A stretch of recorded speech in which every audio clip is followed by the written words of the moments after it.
Mr. Billy Putman that everyone is to write their questions, but he said it's too, he needs to ask you himself. So he would like to ask you a question about bylaws for convention in March. So the chair of Tuscola County, do you want to come up here, or do you want to? He wants to be at the microphone. I'm gonna yell. Okay, good. Go ahead and stand up. You want to say this question about bylaws for the convention in March? You talked about it. Tudor Dixon talked about it. Is there any bylaw changes that you expect to see in March 2nd during our caucuses about a delegate-only primary versus a closed primary where civilians, like a registered Republican primary? So there's a scuttlebutt about, are the delegates only going to do it, or are we going to leave it closed, or does everybody get a vote, the general public? Is there a bylaw change proposed for March 2nd? So there is something we're considering. So to that point is we have the issue with our primaries. Our primaries are open, as everybody knows. We do not have party registration in Michigan. And one of the things we are considering is that we already have elections where state Supreme Court or we elect at a convention. So we are considering to adding that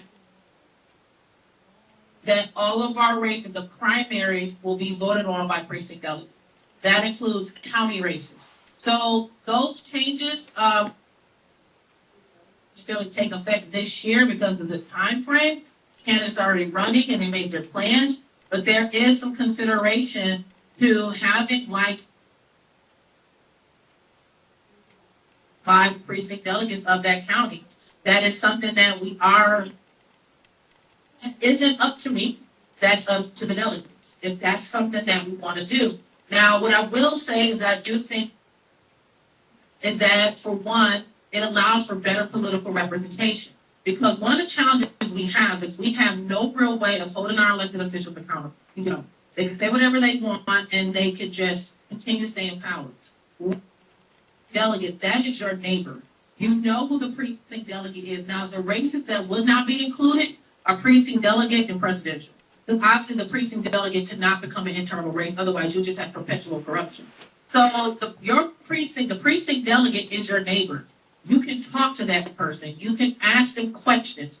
You can hold them accountable. Most people have never talked to their congressman. They've never talked to this person. They have no idea who they are.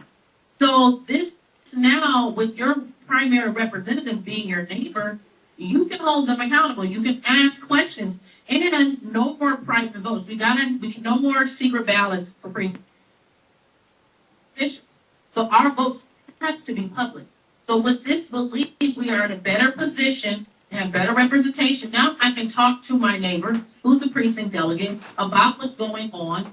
And then we have a mechanism to now hold our elected officials accountable. Because now when an elected official has to walk through a convention at the county party by precinct delegates, that is a whole other level of accountability that we currently do not have. So that is something we are considering. We ask that you all consider it. That will be included in the Constitution. So I am interested to hear what people have to say about it. I would love to hear your opinion, Billy. What do you think about it? I'm very curious to hear what you think.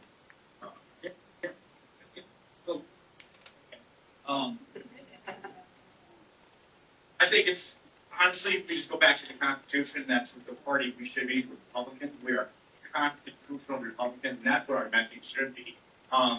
It says right in the Constitution, everybody gets a vote. And I think it's very dangerous if we narrow it down to 2,000 people.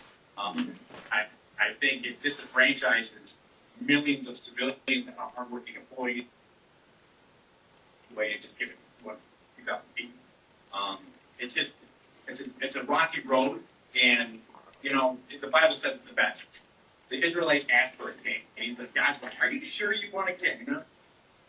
So he gave us king. There's good kings and there's bad kings, and if you get a bad king in there, it could totally disrupt the whole economics and make a huge market side of Michigan. And so I think if we keep it the way the Constitution wants us to keep, it's every hard-working Republican, I say close it, you have to register as a Republican, but every hard-working Republican gets a civilian vote. You remove chaos and you remove, which I think is very dangerous. But no, I would love a closed primary, but a delegate-only primary, I think it's a dangerous road. But I would love to see more discussion on it, and more paperwork, but this is something we're not gonna do in March 2nd.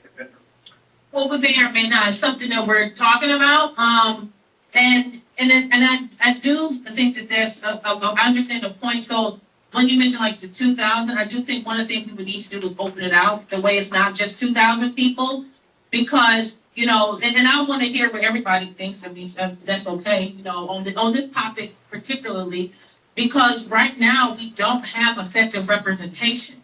And because, to your point, like, we don't register by party. So how else do we ensure, one, that we don't have Democrats running our primary? That's a big problem. And so this will allow for people to have a representative connected to them, because now it puts more power in the precinct delegate. And so now I can go talk to my neighbor who's the delegate and say, I am not happy about this. And if the delegate isn't responsive, you vote them out. So that's the delegate vote, and the presidential election will still be general public. So, but I do think there's some constructive conversation. You had your hand up on it.